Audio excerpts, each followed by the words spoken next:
What's up, guys and gals? I got the stock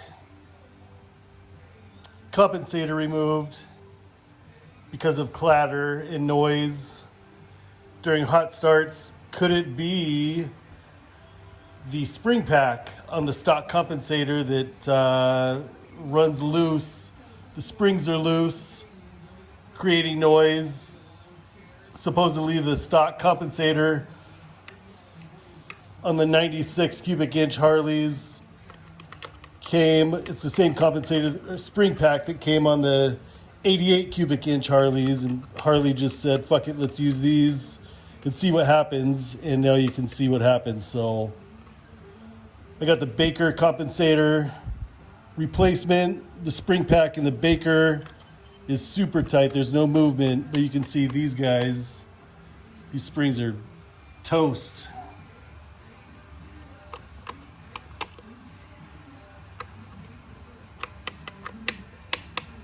Anyways, let's hope this Baker solves the problem.